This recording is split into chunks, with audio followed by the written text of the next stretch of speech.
part of the Press Play Podcast Network. This episode of CAVS on the Break NBA podcast is brought to you by our presenting sponsor, Newark AutoBody. With winter weather and slick road conditions comes black ice and accidents. And if you've been in an accident and your car needs a little TLC, look no further than Newark AutoBody and Zanesville AutoBody. Safe, reliable collision repairs is their business. Newark AutoBody and Zanesville AutoBody is a local, family-run, and veteran-owned business serving Newark, Zanesville, and surrounding areas. And guess what? They work with all insurance providers to make your experience hassle-free. And if you're a U.S. military veteran, even better. Ask about their special discounts for vets at the shop, and they'll be happy to help. Look, it can be hard to find a trustworthy car mechanic, but the people over at Newark AutoBody and Zanesville AutoBody have you covered. They do. They care for you first and make sure they keep you safe and get you back on the road as quickly as possible. Visit them at autobodyofnewark.com and autobodyofzanesville.com to get your repair started today. You can find those links in our show notes. Their iCar Gold Class team of skilled collision repair technicians will make your vehicle like new again. Again, that's Newark AutoBody and Zanesville AutoBody, partnering with Press Play Podcasts. Your long wait for a new podcast is over. I'm Steve Phillips, and I'm super excited to announce that I will be doing a brand new podcast, Exit Polls, will be part of the Press Play Podcast Network. A little bit about myself. I'm a proud native of Cleveland Heights, Ohio. I have the same roots as Super Bowl champions Jason and Travis Kelce, although I do not know and have never met Taylor Swift. I'm an author, activist, observer of politics, and I've written 2 best-selling books, Brown is the New White and How We Win the Civil War, that help to dissect and analyze what's happening in our nation's politics. I bonded with Chase Smith of the Press Play Podcast Network over our shared outrage over the Cleveland Browns selling their soul to sign a certain quarterback. As we got to know each other the past couple years, Chase asked me to consider hosting Exit Polls. And I'm happy to do it and happy to be here. As the political season heats up, we'll be coming to you every other Friday to make sense of and perhaps make fun of what's going on in national politics. Offer some information, education, a little fun. May even throw in a few sports metaphors to grasp what's happening in national politics. We start on April 12th. You can find us wherever you get your podcasts. Tune in and join us on Exit Polls.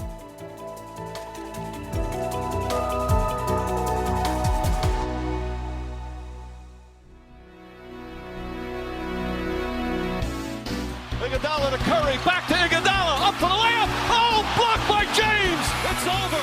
It's over. Cleveland is a city of champions once again. The Cavaliers are NBA champions. What's good, Breakers? That sound means it's time for CAVS of the Break NBA podcast, part of the Press Play Podcast Network, Playoff Press Edition. I'm your host, Chase Smith, and with me, NBA writer, hoopswire.com, who's our CAVS insider, national NBA writer, Sam Amico. But he is not alone. He is together at the Sabol studio in the basement. Also with us, John Sabol, who does sports at Fox 8, host of Sabol Brothers on the Baseline podcast right here on the Press Play Podcast Network. And that is not all, and I cannot stop talking. We have a very special guest with us, Kenny Roda of the Kenny and JT Show, 1480 WHBC, and also host of the R&R podcast, Red Guy and Roda, with Michael Ray Guy. Fellas, game 2, let's go, Caswell. Let him know. Let's go. Hey guys, is he Walker or Texas Ranger all hopped up on Mountain Dew? Which one is he? He's all the above, Kenny. He's like this all the time. Kenny, he's like this after losses. This is why we can't have nice things. So, all right, well, I'm just going to get this out of the way. I have a celebratory brouhaha, and I want to get this on the mic here. There we go. A little unofficial sponsor, Bud Light Lime. Let me just take a victory sip here. A victory sip, because someone on this podcast, it was me, said that we were going to win game 2, and you guys once again guffawed and didn't respect the expertise of what I offer. And so it is so nice to be right once again, guys. Once again. Wow. Cavs take game 2 in Boston. Let me take a sip here, and then I'll stop talking. Yeah. Oh, Enjoy boy. that, Chase. Yeah, you've earned it. Woo! There we go, man. Once it hits your lips, it's just so good. Sam, Kenny, John, series tied 1-1 against the mighty Boston Celtics. We have ourselves a series. Hey, we're going back to Cleveland, tied at 1-1. That's a great scenario for the Cavs. Although, I'm not convinced they still win this series. I'm just going to get out that right there. Sure, but we're going to talk about that right now. We're going to talk about how we won game 2. That's all anyone want to talk about. We're not going to be negative right out of the gate. Sam, what did you like about game 2 here with this convincing 26-point victory over the number 1 seed in the East, the Boston Celtics? Yeah, there were a ton of things to like. Number one, Evan Mobley finally in the first half really got going. Had to battle some foul trouble, but that was okay. He was being aggressive, but really got things going for them in the first half. I thought the first half, most of all, defensively, they've always been pretty good. Tonight, they turned it up to another notch. It seemed like another level. They were flying all over the floor. And then I would say, another thing to me was the first half is what they needed to be, which was less Donovan Mitchell and a whole lot of the other guys. And Mitchell was still very good, but finally they got, performances, obviously, from Mobley. Thought Garland played better. Karis LeVert, obviously, his best game of the playoffs, even better than Game 7 against Orlando Heat. So he's looked really good in 2 of the last 3 games, and that's what they're going to need. They're going to need, as I said, to bring their A game and hope Boston isn't as good. Derek White, guys, 1 of 8 on threes. The other night, he looked like Steph Curry. So I think Which he is not. He is Derek White. Exactly. So I think that was, all those things came together as a perfect storm, and it, here we are going back to Cleveland 1-1. Sam, before you and John joined us, which by the way, I forgot or did not know you guys were watching this together, and I'm jealous. And I hope we get to rectify that here in a couple of days. Kenny and I were talking before you guys joined.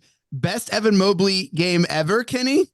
I mean, this is the time where you tell the league who you are, what you got. No one cares what you do in February. This is when you take the leap where legends and stories are made. It's right here, Kenny. Best Evan Mobley we've ever seen. Absolutely, without question, considering what was at stake, right? Eastern Conference semifinals, game 2, down 1-0. No Jared Allen. Everybody, including myself, calling him out for playing like crap in game 1. He had 7 points after 3 quarters and added points in garbage time. And, he went double-double in that game too. But tonight, to do what he did, 21 points, 10 rebounds, 5 assists, 2 blocks when they needed it most. And I sent out a tweet. It was somewhere around the 7 or 8 minute mark of the first quarter. He had Derek White in the low post on him. Yeah. And instead of dunking on his ass, he pitched the ball out to the corner to Okoro, and there was a shot clock violation. And I tweeted out, that can't happen. You got to just, destroy. You're 6'11", he's 6'4". You dunk, you destroy him or get fouled trying, right? Well, I think one of the players or one of the coaches maybe said something to him, because from that point on, he started attacking the rim. He was effective at both ends of the floor, even with the foul trouble. So for me, and I know he scored more points and had more rebounds, most complete all-around game, best game ever, in my opinion, for Evan Mobley. This is what you wanted to see, John. You wanted to see Evan Mobley. We needed Evan Mobley. Mitchell needed someone, and Garland didn't answer that call. Mobley stepped up here game 2, John. What tickled your fancy here in game 2 in this 26-point victory? Well, Evan Mobley came out on fire, as we know. He got in foul trouble and sat a bunch, which is one of the reasons why he kind of tapered off there in his play late in his production. But, you needed someone to step up big, and it was definitely him. Keep in mind, there were 6 Cavaliers in double figures tonight. Yep. They haven't had that in the playoffs yet. I mean, you're getting production from other guys. Karis LeVert was playing 21 points out of his mind, 21 points off the bench.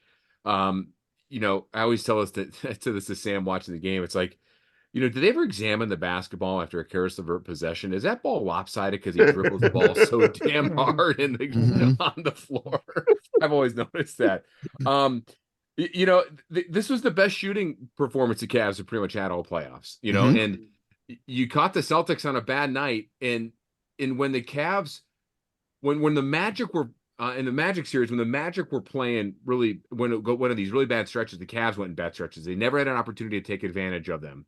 They never came out on fire in those games when Orlando struggled. Obviously, two different teams, but it was finally nice to see them catch fire and have Boston struggle as bad as they had, So that's a plus. Now, think about this. Boston, this was the second fewest points they've scored all season at 94 points. That's incredible when you think about them. They're the second highest scoring team in the league. The fewest points they scored was back on April 9th against Milwaukee. They had 91 points. So a lot went right for the Cavs, and a lot went horrible for Boston in a perfect storm for an upset loss. You need a lot more production out of role players if the Cavs want to be consistent and keep this series interesting, because Boston's not going to shoot this poorly again. I mean, the numbers and their stats show this isn't going to happen again.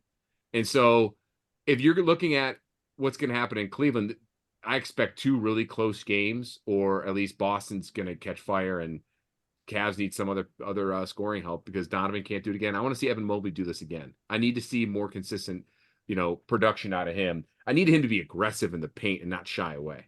It's Darius Garland, one of those role players that you're speaking of. Yeah, is he going to show up, Sam? Is the question. Yeah. I'm stepping on Sabol's corner here a little bit, but the last road victory the Cleveland Cavaliers had in the playoffs was in Boston Game 7 in 2018. Yeah, we were talking about that too. Yeah. Mm-hmm. LeBron dropped 35 in that game. I remember it like it was terribly yesterday. Ugly game. Terribly ugly game. Yeah. Well, we talked Jaylen. That's the game Jaylen Brown's talking about because he's all still, hurt that they lost that game. So, but that's talking the bigger picture. This is the best playoff game the Cavs have played since the Raptors series of that year. Like the most complete, without a doubt. Like game over, 7 minutes left. I mean, people were leaving the Garden with like 4:50 left. Like the best playoff. I mean, this is exactly what the team needed, exactly what JB Bickerstaff needed, exactly what a lot of these younger players needed was a game like this. We could have used it at home, but we get it on the road, number 1 seed against the Celtics. And now all of a sudden the team has life. I have new life. Kenny, what does this do for the team coming home? 2 games at home. We guys haven't lost a game at home all playoffs. I watched. Go ahead. Sorry, Kenny. Go ahead, Tim. I didn't know whether Chase said Sam or Kenny there. I probably said both names at once because I'm so hyped up. Okay, but I'll just go real fast like Kenny go. I just thought the first thing I thought was when I saw these Celtics fans leaving was, and I haven't thought this since LeBron's been back or when LeBron was here. I thought, man, that place is going to be rocking on Saturday night because regardless of what we all think or what any of the national experts think, the series is tied 1-1. Yeah. And it's going back to Cleveland. And that place is just going to be, for the first, beforehand, it's finally there's going to be a lot of buzz around this team because of this, just because of this game, the way they played. It's got to be the most anticipated playoff game since obviously the Cavs in the finals in 18, take away New York series last year and the Magic series this year, because no one saw the Cavs coming out and playing like this, and no one saw the Celtics playing this poorly. Huh. No one saw the Cavs stealing a game out of Boston. Except Chase. Thank you, Mr. Roda. Thank you. I was waiting for that. But Kenny, that was after like 7 Bud Light lines. Oh, was it? Okay. That's not true. That is. I mean, guys, I've been getting texts all night long. How do you explain a 49-point turnaround, right? Cavaliers, what do they lose by 25? Okay, right? If I'm doing the math right, 120-95, right? And then what'd they win by tonight? The 6 and 8, 24. They won by 24 tonight, right? So that's a 49-point turnaround according to my Baldwin Wallace math. And I have no way of explaining how that happens except this. The Celtics are so damn stubborn and think that they own the NBA that they refuse when they're having a bad night shooting to just take their 2 most athletic wing players maybe in the league and put them on the low post and try and make 2-point shots instead of hoisting 8 of 35 3-point shots. And it's something that they are known for. Last year we saw it in the playoffs. They lose game 2 to Miami. This year in the playoffs, they do this at least once a series. The question is, can the Cavaliers help them do it a second, third, and a fourth time in a series. That's going to be the tough part, but that's the only way I can explain a 49-point turnover. I don't think you're giving the Cavs enough credit, Kenny. I think the Celtics, they average 42 threes a game. They stuck to their game. I don't think you're giving JB Bickerstaff enough credit. They fed Mobley. They know we have the size. The Celtics tried to drive. We just had length. Mobley just like impacted shots. Like, I don't think you're giving the Cavs enough credit. They won that game. The Celtics didn't lose that game. The Cavs won that game in Boston. They were better. I give the Cavs credit. Here's where I'll give the Cavs credit and JB credit. And guys, you probably saw this tonight too. They challenged most of the 35 3-point shots tonight. And they took away other 3-point attempts. Mm-hmm. And that's, if you're going to beat the Celtics, that's what they want to do. They want to shoot 45, 50 threes a night. And if you can challenge them and make them uncomfortable and force them to drive, and then you hope, Mobley can challenge at the rim as well, then you got a shot. So it's one game. It's a series. And how about this quote, guys, post-game from Donovan Mitchell? This game means nothing if we don't take care of home court.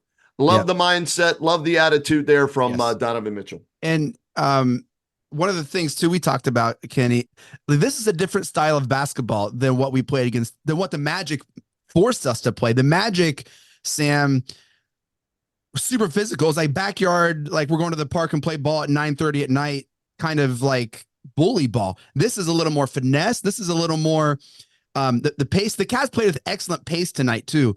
And I think this style of play fits the Cavs way better. We talked about the last pod. The Cavs have shot and played historically bad in the playoffs. Like, this is not the Cavs that when they're rolling in the season. Like, this is not the Cavs that we watched at all. Tonight was the Cavs that we saw in the regular season. This is the style of ball that they play, and they won in Boston, Sam. Chase, that's exactly what I wrote in my dribbles column after the game was, this is the team we saw. Granted, Mobley and Garland weren't there, but this is the style of basketball that we saw in January, which is what they had to have. I thought if they're going to have any shot to get out of this series, they have to play the way they did in January, which is not flawless, right? But as close as they, it was their absolute very best, the most complete game they could put together. And I thought that before the series. Somebody asked me, it's probably Kenny on his radio show. I said, hey, what would the Cavs have to do to get out of this series? And they have to play the style of basketball that's the style that they used in January, where the ball is moving, they're crisp, they're playing a complete game every game. And on top of that, they have to hope that Boston slips up. And Boston is certainly capable of slipping up. Look, I'm not saying this to be a Debbie Downer, and I'm only saying it as stating as a fact. They lost game 2 against Miami at home as well. Yeah. So they're very capable of slipping up. That's just the way the Celtics are. Now, we have more talent than Miami. I was just going to say that, Chase. The Cavs are better than Miami. Sorry. So it doesn't take as much, especially without Jimmy Butler, but it doesn't take as much. And with that said, for if Boston were to slip up a little bit again, they slipped up more times against Miami, but Miami couldn't capitalize. The Cavs would be able to overcome that. They just have to be focused on playing this style of Cavaliers basketball that JB Bickerstaff loves to call it, and let the chips fall where they may. Just play your best. And this is finally the first time this playoffs. Yep. We've seen them play a good basketball game. John, why don't you believe? It hurts my heart that you're not pumped with me, man. I'm looking at you and you look just like, why is everyone, this is all a waste of time. They're still going to Celtics in 5. Do you still think Celtics in 5? You do, John Sabol, you son of a bitch. You still think it's Celtics in 5. The guy's just sitting here and he's getting called an SOB. You know what? No, maybe I don't think they'll lose in 5. I think they lose in 6. How about that, Chase? Oh, man. Listen. What's wrong? Why don't you believe? Listen, the Celtics shot some of the worst ball they have all season. 22%, 28 for 35 for 3. Yeah. They scored the second fewest points of the year. The Cavs have played one of their best games of the year. Had 6 guys in double figures. Role players actually stepping up in some capacity where they haven't done it enough. And yes, Darius Garland is a role player because he's lost that label of being a star until he does it consistently. And Boston had a really horrible third quarter that from beyond the arc. I mean, they went 0 for 8 for 3 in the third quarter. And the Cavs, what did the Cavs hit 7 threes, I think, in the third quarter? Yeah, with 13 for 28 for the game. But yeah, they third was when they made that run. Yeah, they went 7 of 10 from beyond the arc. Listen, I would love the Cavs to win this series. I just don't. There's nothing that they've done at a consistent rate that has led me to believe that they can come and win it and beat a team like Boston that has been there before, that have had finals experience, playoff experience, and better role players. Jaylen Brown and Jason Tatum are the 2 of the 3 best players in this series, not named Donovan Mitchell. You know, like those are the 3 best players in this series. Well, let's talk about Tatum later, because I have a lot of, like, if I'm in Boston, I have some concerns because he's been a no-show. The Cavs are due for another clunker somewhere here. I know, dude. I think it's going to happen. 8 straight clunkers. They're good at defense. They were the number 1 defense last year. They're good at defense. They match up well against Boston and maybe have an advantage in size. Next game, by the way. Who D Wade? Wade. Yeah. Let's go. Maybe the Cavs are just good at defense, and it caused some problems for Boston. Maybe they hit a bunch of shots in round 1. Here's what I will say, guys. One of the, we are always talking about who has the edge here, who has the edge there.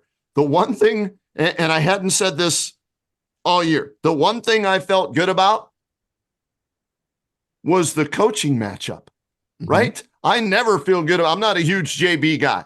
Now he's done a nice job. He's taken him to the second round. God bless him. They've won a game in the second round. Kudos to him. But JB against, is it Joe Menudo? What's his name? Menudo or something? So, hey, Kenny, you want to hear something funny about Menudo. I covered Joe Mazzulla in college at West Virginia University during that Final Four run in 2010. Baby. West V. And what was he like? Does he know basketball? Because there are times where he looks like a deer in the headlights as the head coach last year in the playoffs, and I saw that same look tonight. Kenny, that's how he was as a player at West Virginia. He had deer in the headlights look. That's just his look as a person. I mean, or as a coach or as a player. That's how he looks. I mean, he had good basketball IQ as a player. Clearly wasn't a star of those WU teams because it was Deshaun Butler and Devin Eubanks. True. Jones was on Let's that team go. too, a one-time Cavalier in the training camp that year. Yeah, that team was Let's loaded. Go with talent. Sabol, man. Speaking my love language, West V. Yeah, who else was on that? John Flowers, Dennis Kalichla. I'll keep going on my mouth. Dennis Kalichla. This is incredible. The greatest WVU team had Kevin Pittsnoggle, Mike Gann. Well, that was it. This was we had like a mini run after that run. Wake Forest and Chris Paul that year. Went to the Elite Eight. But I does not get any better. Now we're reminiscing WVU like March Madness. Guys, you're just like really just playing the hits tonight. Chase, did you know this? Kevin Pittsoggle, according to John Sabol, is a school principal now. Yeah. Could you imagine your principal 6'11"? Yeah. And the kids, when they get called to the principal's office, they get Pittsnoggled just like Wake Forest did, right? Yeah. But I mean, this is a coaching matchup I think that is even or maybe an advantage for JB Bickerstaff. I am not a Menudo fan. I just never have been. So I'm sorry. Advantage Cavaliers with JB Bickerstaff. But wait, this is the Boston team that was number 1 team in the East. They had the best record. The coach has to be a part of that, right? You just all I'm hearing is just a lot of excuses for Boston and not a lot of credit for the Cavs. So yes, they might have a coaching. They might have a coaching edge. Edge, but let's give the Cavs credit. Enough with the Boston miss. I just said Evan Mobley played his best game. Karis LeVert played his best game of the playoffs. Donovan Mitchell. Bickerstaff's a better coach. There you go. There's three bits or pieces of credit we're giving. We're giving flowers to bouquets to everybody tonight, Chase. Okay. All right. I just want to make sure. Chase wants us to say they're going to win it in 5.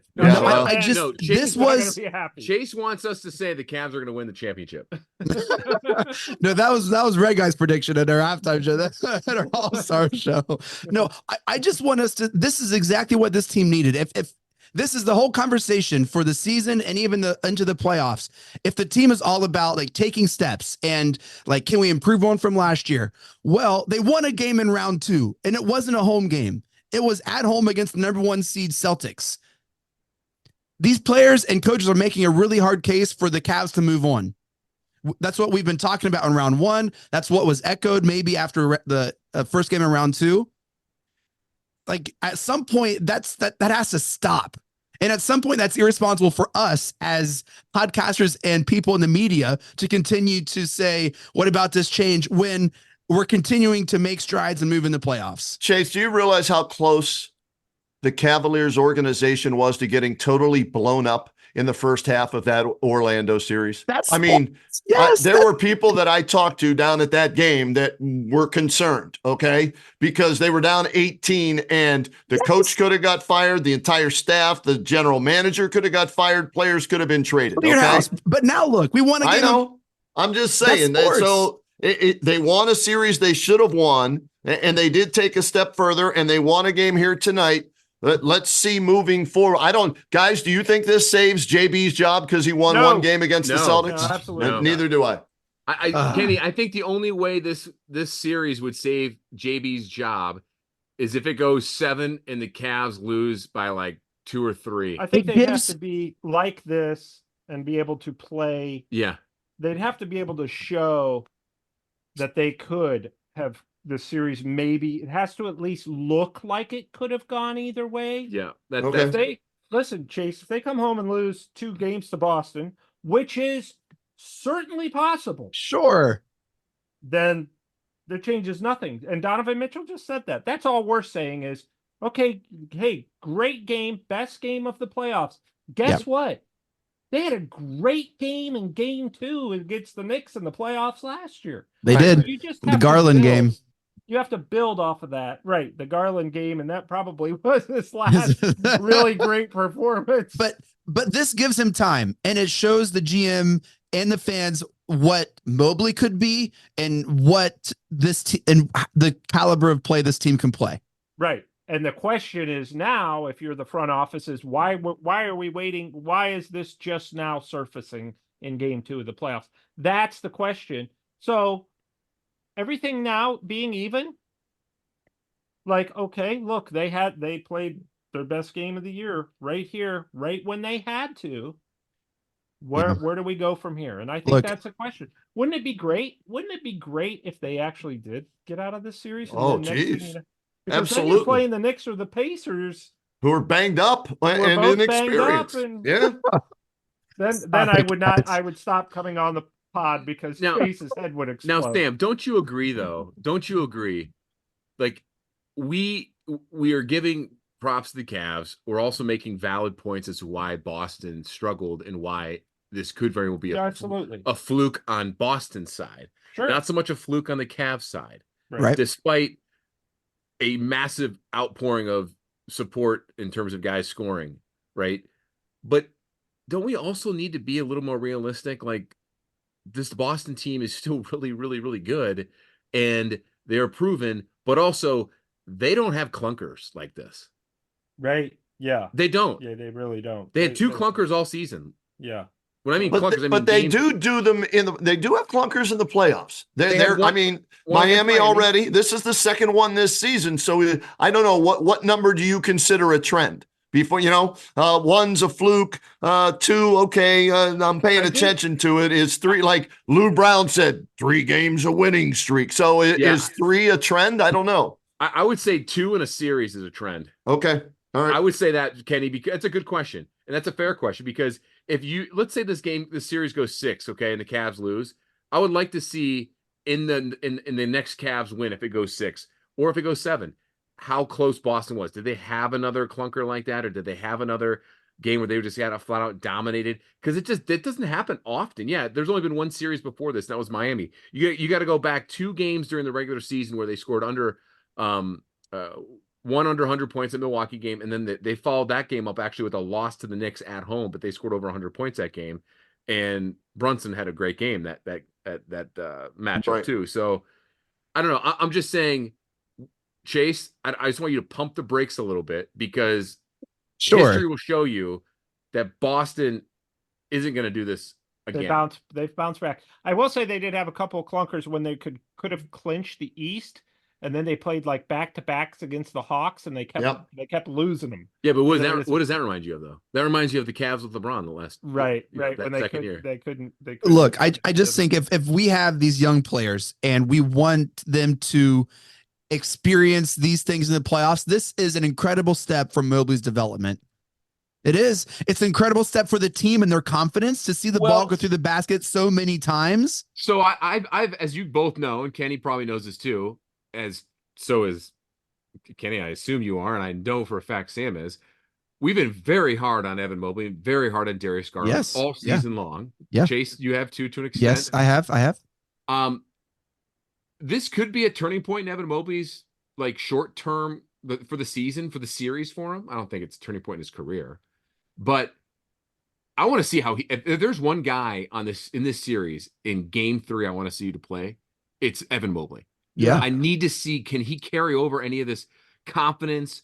You know, the first, even though he had a great first quarter, he still fumbled the ball a lot. He's like great hand-eye coordination when he's under the hoop, fumbles the ball too much, dribbles it, you know, off his foot, a la Karis LeVert. Drives me nuts. We were talking about that, by the way, tonight, guys, like how uncoordinated some of these Cavs players are in the paint when they drive, not Donovan Mitchell. But I need to see Evan Mobley come out. I need to see him put a dominance and lay it out there, because too many times he disappears even after good games in the regular season. Here, how about this stat, guys? I just looked it up. And Sam, this is why you need to pump the brakes just a little. Maybe not a lot, but just a little. Me? Oh, you mean? I'm sorry, Sing. Chase. Sam, you're on top of things. Cleveland tonight, 13 of 28 from three-point range. Miami, when they beat Boston, 23 of 43. So in the 2 losses this year in the playoffs for the Celtics, the opposition has shot 58% from beyond the arc. So in other words, the way to beat Boston is you have to be on fire from three-point range, and they have to be cold. They're a combined 30% in those 2 losses from beyond the arc. Can the Cavaliers do that 3 more times? That's the big question. Michael Regai always brings up a great point when he looks at the playoffs. Can you beat somebody 4 times out of 7, right? Not once or twice. What are the odds of you beating somebody 4 times? What are the odds of the Cavaliers shooting 50% basically from three-point range in 3 more games? That's why it's, Chase, pump the brakes just a tad. I hear it. The Cavs didn't shoot that many threes, though. 28 is not really a ton. I think Mobley being in foul, they fed him and got him involved early. They really did. And I want to say this, and I don't think he's this player right now. I don't. But I think people love to compare Evan Mobley to players. The way that he was like protecting the rim and getting rebounds and hitting like the baby hooks, it was like a mini Tim Duncan. Well, that's who he should model his game after, right? He's never going to be a physicality strength player. He's going to be a finesse, smooth player, high IQ type. That, if I were him, I'd go study every game that Tim Duncan ever played and learn that bank shot. Learn the footwork underneath, and as the guys were saying, work on your hands. Go to an NFL training camp and catch some passes or so. Seriously, work on your hands to get better hand-eye coordination, because at times he still looks like a baby deer Bambi out there running up and down the court. You know, Kenny, you bring up a great point about Bambi, because when I covered Marshall basketball in West Virginia, there was a head coach there called Tom Harrion, and he was a longtime assistant college D1 coach on the East Coast. And they had a guy, the player's escaping me, but he had the very similar frame on the Thundering Herd team. And he had the frame of Evan Mobley, and lacked a little coordination, but had that little athleticism. And he always called him Bambi on ice around the paint. And that's every time I see Evan Mobley around the paint when he's got a body or two around him, I think of Tom Harrion's quotes. But you know what? Here's the other thing too. Kenny, think about this. When you look at Evan Mobley, when you look at and we talked about this on Sam's 330 to go show today on online, there have been so many people, so many scouts and coaches and the Cavs fed us that, hey, he's a unicorn and he's the next, similar Chris Bosh, Kevin Garnett, Kevin Durant. There's nothing about those three guys' games that are remotely close to Evan Mobley's right now. None. Right. And anybody says there is, they're lying to you. You're right. But you bring up Tim Duncan, which is completely different. I mean, the guy needs to just focus. He has no go-to move in the paint. He's very hesitant from his perimeter shooting. Yeah. How does he not have a baby hook after 3 years in the league? How does he not have a go-to move like a spin move? A drop step, something, the fundamentals of a big guy for being, like you said, the unicorn he was supposed to be. So hopefully tonight, increases his confidence for the rest of this series and moving forward, because defensively, guys, there's nothing to argue about. He's one of the best defenders in the league, right? I mean, he was all defensive team last year in his second year. Probably is going to be there again this year, or second team all defense this year. So that part of the game is there. And, that will stay and only get better. The offense has to catch up. That's all. What's up, everyone? I'm Holly Wetzel. And I'm Tyrus Powell. And we are your hosts of The Orange is Oranger, a Cleveland Browns podcast on the Press Play Podcast Network. We give you all the dog pound coverage that you'll need to get you through the regular season, hopeful postseason, and I'd say off-season, Tyrus, but is there really ever an off-season for this team? Thankfully for our podcast, Holly, there really never is when it comes to the Cleveland Browns. Don't miss our breakdown of each week's matchup, game recaps, and any and all news out of Berea to feed your Browns appetite. As we know, Holly, dogs gotta eat. Yes, they do. So hit that subscribe button and never miss an episode of the Orange is Oranger, Cleveland Browns podcast on the Press Play Podcast Network. Looking for new insights on the Cleveland sports scene with a unique side of Cleveland sports history? Then you found the perfect podcast. I'm John Sabol. And I'm Scott Sabol, and we're hosts of the Sabol Brothers on the Baseline podcast, a podcast about Cleveland sports, but not your typical podcast about the land's sports teams. Join us as we embark on a journey of sharing a unique and historical side of Cleveland sports history with the help of some former Cleveland sports stars and other historical figures. All right here on the Sabol Brothers on the Baseline podcast, part of the Press Play Podcast Network. The R&R podcast going to be rocking and rolling with you because football season is underway. College, Ohio State, the Power Fives, the MAC, the Browns. Michael Regai, are you ready to rock and roll with some football? Kenny, I've been ready. This is our time of year. This is what R&R is all about. We're going to be with you every week. Kenny just said it, Browns, NFL, Ohio State centric. So you got to stay with us all fall and winter long here on R&R. That's right. The Regai and Roda podcast coming to you here on the Press Play Podcast Network. Subscribe now and don't miss a show.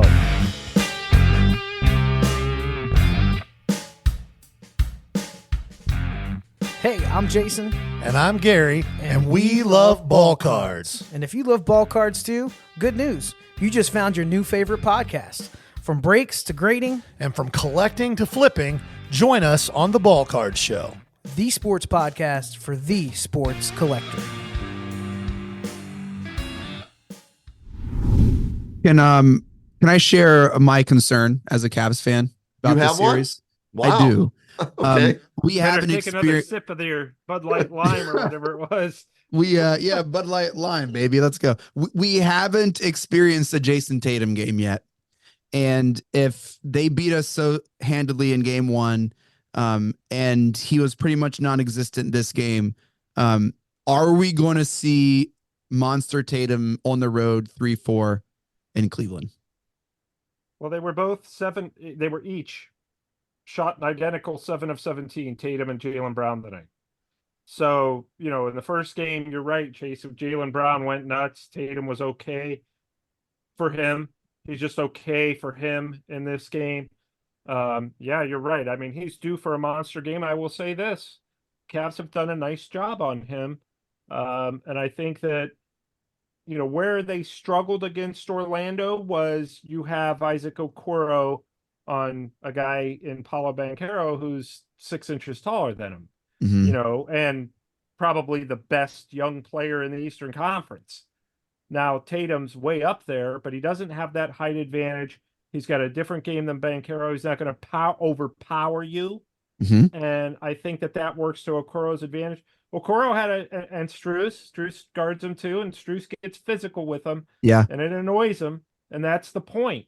And Okoro had a extremely underrated game in game 2, 5 of 6 shooting, never forces anything, and really brought the defense as he always does. So, the nice thing about the Cavs to me that I appreciate about this team, win, lose, or draw, is that guys like Okoro and Strus and Karis LeVert, as frustrating as he can be, offensively, hot and cold as he can be, those are three guys right there that just play their buns off. And, which I know I said the word buns and Chase is going to throw it back in my face, which I love that he does. But I just think you have three guys there who are just, all out at all times. And, I think it worked. It didn't work great against Orlando because of their size, but I think it's working better against these wings, particularly Tatum, because he gets a little flustered. Yeah. But you're right, Chase. He could, he's capable of a huge night. And the NBA props him up like he's one of the top players in the league, and he hasn't played like it. I mean, this series at all. No, and if there's a place for a player like that to show up, it's on the road after a game where, your team just got completely defeated in almost every aspect of the game. Well, if the Cavs go down 18 at home like they did against Orlando, against Boston, they're not coming back to win that game. Yeah, I would agree on that. And they did get off. They were down 14-5 to start the game today, and 10-2 in game one. So two bads. If there was one bad part of this game, right, it was the start again. So that has to change a little for the Cavaliers to not give Boston the confidence. And guys, we saw Boston do it back in Cleveland earlier in the regular season. They were up 22 points in the fourth quarter. They thought the game was over. They took their foot off the gas, right? Mm-hmm. And I saw Coach Finch from Minnesota say the other night, we weren't taking our foot off the gas against Denver. There was no chance that was going to happen. I wasn't going to let our guys do that. And that's where, Menudo is the coach of Boston. I don't think he has the ear of these guys enough, because he just lets them go out there and play. So the Cavaliers have to get off to a better start, because if Boston gets off to that start, that may, bring the confidence back, and they may not let up in game three. I have one more concern I want to share, and then I want to go around and ask everyone their new prediction for the series. My other concern is, so many times during the game, the Cavs had the ball underneath and they wouldn't go up with it, or they would like try to kick it out and they would step out of bounds, or they would pass up even a contested underneath shot. And I don't know why they just don't go up strong and try to either draw a foul, or like every time I saw them kick it out or not go up, I think maybe once Okoro hit a three, but I don't like how when they get it inside, I didn't see them go up a lot. And that bugged me. John, is that something that you saw as well? Or I was saying the same thing to Sam, but Chase, this has been going on all year long with them. And unless you're Jared Allen, he's the only one that consistently goes up strong with the ball. Evan Mobley does not. Karis LeVert will either dribble it off his foot or kick it out. Okoro will do the same. Yeah. Donovan's is going to go straight up with the ball unless he finds Strus or someone wide open in the corner. I think a lot of it has to do with. Well, Garland too. He never. Yeah. Yeah, exactly. Like, I think a lot of it has to do with like being overmatched physically, and they know it, or I don't know if they're intimidated. I don't know what it is, but that another reason why Evan Mobley needs to get some put on some weight and muscle to be a little bit more forceful down low. I look at it as they're a finesse team, right? Mm-hmm. They're just not strong enough. Some of these guys aren't strong enough, and so they would rather pass it out and let somebody shoot a three than get their shot blocked and maybe look even worse, right? Yeah.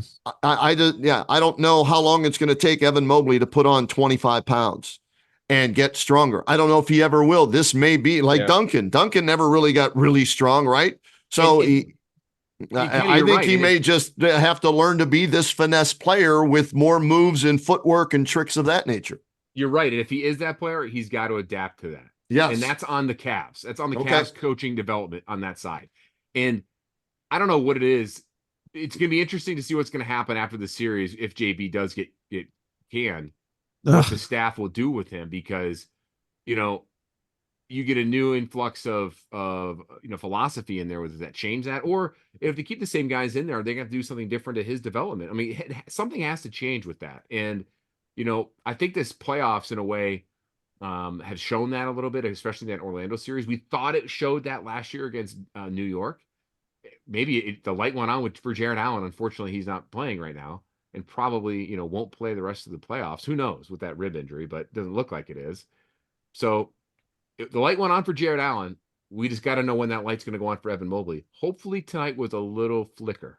Let's just keep it on. And here's the other thing we mentioned about Evan Mobley. Maybe this will help him. Maybe this will help JB too. This is his first road win as a Cavalier head coach, right? Lost in the play-in tournament the first year. I know that's not the playoffs, but I call it the playoffs. Sure, so they lost 1 on the road there. They lost 2 on the road last year. They lost 3 straight on the road against Orlando. They lost the first game on the road against Boston. So he's 1-7 in road playoff games. And Donovan Mitchell's now 1-6, right, with the Cavaliers in road playoff games. So for both of those guys, they got the monkey off their back, if you will, from that standpoint. Yeah. Yep. All right, John, what's your new prediction here for the series? Well, I'm still going to stick with Celtics in 5. I knew it. Sam, what do you got? I'm wrong. I want to be wrong. You just want me to call you an SOB again. I'm pretty sure you're right. It was. We should have just stopped right there and ended the podcast at that point. John writes down every time I say a 4-letter word. He has a note on his phone. He shares it to me. He just keeps track for me. It's a rarity. Sam, what's your new prediction? What did I say? Sweep? Yes, you said sweep. No, you said Celtics in 5. Did I? Yeah. Okay. I think I said sweep after. I changed it to sweep after game 1. You changed it after me? Do it, Sam. Do it. Do it. I will say Celtics in 7. Yeah. Wow. I'm going to think that they'll split in Cleveland. Then everybody else will win their home games. Yeah, I would. To be fair, Chase, I wouldn't be surprised if the Cavs win one of these 2 games. I'm just for the sake of this conversation, being stubborn and keeping it up. I'd be surprised. I'd be surprised if they didn't lose in 5. Sam is going the Eagles, taking it to the limit. 7 games. Okay. All right. What you got, Roadman? I had the Celtics in 5 when the series started, right? I figured there would be a clunker. I'm sticking with it. As good as this is for the Cavaliers tonight, the Celtics woke up after their loss to Miami and ended up winning the next 3. I want to be wrong. I love being wrong in these situations, right? Because we don't have the inside information as to whether or not Jared Allen will play at all in this series. They probably know, right? More than likely he's not, according to the sideline reporter. He can't even raise his arms, right? Sam, is that what you're hearing too with I don't him? think I'd be surprised if he plays this year. I mean, we were hearing that like a week ago. Yeah. Right. I think it's worse than a bruise that they initially said. That's just my guess. Otherwise, I mean, you can't play with a fractured rib or a really deep bruised ribs. You just can't play. So Dean Wade you're saying, Sam, he could very well come back.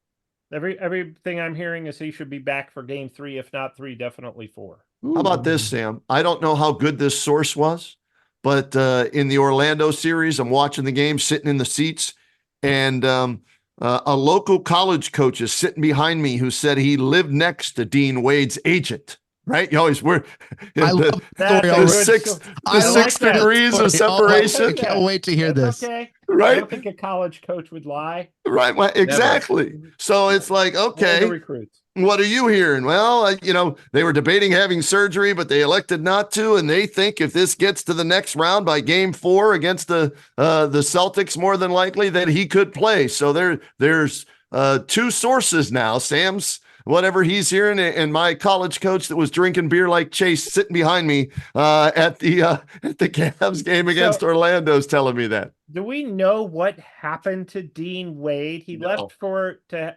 have a baby. There was the baby reason that he left. Right. And then maternity leave, and then I was told it's a meniscus. Yeah, I've heard meniscus, but we don't know how Kenny how it happened and when it happened. Was it practice while he was delivering the baby? No, practice supposedly first day back in practice. Okay. So we'll see. He's not going to be in game shape, obviously, but it's a lengthy defender that JB can throw out there on Brown and Tatum for however many minutes he can give them. And remember, he scored 20 in the fourth quarter in their only win earlier this year against Boston. So it would be nice to have another lengthy body to throw out there. So let's just be honest here and be real. If he does play, what are we really expecting? How many minutes are we really going to expect out of him? Because you're asking a lot for a guy who hasn't played since March 8th? 7 minutes. All right, so that's basically eating Niang's minutes. Which is fine. I call him George Niet. No, Niet. I don't want to see him on the floor anymore. No, thank you. I'll pass. I'll give those minutes to Dean Wade. That jump ball looked like something out of the Normandy Park in Medina. Oh my gosh! When Dean Wade or when George Yang went for the jump. I have been a staunch George Yang defender throughout the regular season, and he showed a lot of good moments. But I love George Yang. But love him. But I don't know if I want him on the floor. Not right now. No. We had him on the podcast. We had him on the pod. He's great. We did. He's so out of sorts. And ever since what was it, game 3, maybe Orlando, was it? Yeah. When he did no game 4, he didn't see the minutes. I think it was right. Benched him. I mean, guys, he has not been himself at all, and he looks out of sorts on the court. Sam, do you remember what you said when he was on the floor trying to grab that loose ball? I said he looked like what a baby seal, a pregnant seal giving birth. A pregnant seal giving birth. He did. Did you see how he was writhing around on the court trying to grab the ball? Yes. Yeah. The G-Wagon with 4 flat tires, right? My goodness. Oh gosh. I'm going to say Cavs in 6. I'm still sticking around Cavs in 6. All right. Or Celtics in 7. There's no way we win in Boston game 7. They did it last time. Yeah, 2018. There was a game 7 in Boston. We don't have. Kenny, I don't know if you saw my tweet before the series that yesterday. So this one is 47. Tonight was the 48th playoff game between the Cavs and Celtics all time. I retweeted it by 2, 25-23. Oh, that's right. Yeah. Right? Yeah. Cavs lead at 25-23. And each have split a series 4-4, which is crazy to think about that. 4-4. This is the 9th series. Not only did I retweet it, John, I gave you love on the air as to where I found that information. I try to give credit where credit is due. Like we had Sam on the show today, and we always like to pump up Sam's Twitter handle and hoopswire.com and all that. So whenever I don't steal something and claim it as my own, as some media members in Cleveland do. That's very kind and very professional of you. Thank you. But you're right, though. It's not cool when people do that. No. Just give a little love. Hey, we're all in the same business, you know. That's right. So we're all doing the same thing. Right. We all are. Yeah. Except some people are. I steal Sabol stuff all the time and don't give him credit. I basically gave Sam half his dribbles tonight. Yeah, and I said we could put a little note in there, John Sabol of. That's so funny. Contributed to this. Little pick and roll action there from you two. Hey, yeah. I'm Brad and he's Mark. Well, it's just one of them things, John, where, Evan's got a bad ankle. He's playing through it. He's working hard out there. You just got to give the kid some love. That's all. That's pretty much what Brad Doherty said today on The Fan. And just like Well, that does it for this episode of Cavs in the Break NBA Podcast Playoff Press Edition. Thank you all so much for downloading and listening. Shouts to the Press Play Podcast Network for making this possible. And shouts to Newark AutoBody Shop. We love our good friends at Newark AutoBody Shop. If you're in Newark or Zanesville, check out Newark Auto Body Shop to get your car fixed up.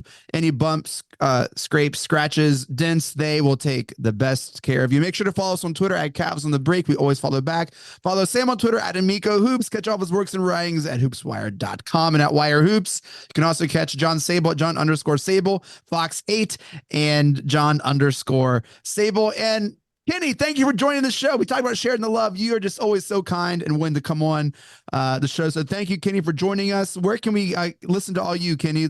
Give us all your stuff. Plug some stuff. Sam all the time joins us, breaks down the stuff as nobody else can on the Kenny and JT show Monday through Friday, 3 to 7, 1480 AM. WHBC.com, listen live there, or, pull up one of those radio apps. You'll be able to find us. And at Kenny Roda on Twitter, at Kenny Roda on Instagram. And we'll see you guys Saturday night at Rocket Mortgage Fieldhouse for game 3 of a series that's tied 2-2 or 1-1 for game number 3. Should be a lot of fun. Another thing we do, Kenny, after every episode is we give away a Junkyard Dog Award. Yeah. And you win. Your son of a bitch comment wins. I'm sorry. Can I vote and just say that right out of the gate? That's the winner. I've won 2 straight. This is my 3rd straight Junkyard Dog Award. I just want to throw that out there. It must be the Bud Light Lime or whatever you're drinking. Keep doing. Hey, if it ain't broke, don't fix it, Chase. I guess so.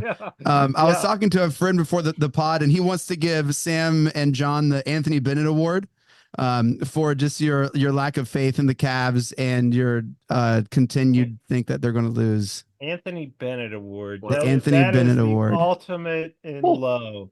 Wow. That is low, man. You know what? How about this? I'll do your friend one better. Sam will take the Anthony Bennett Award. I'll take the Sagana Lasagna Jop Award. I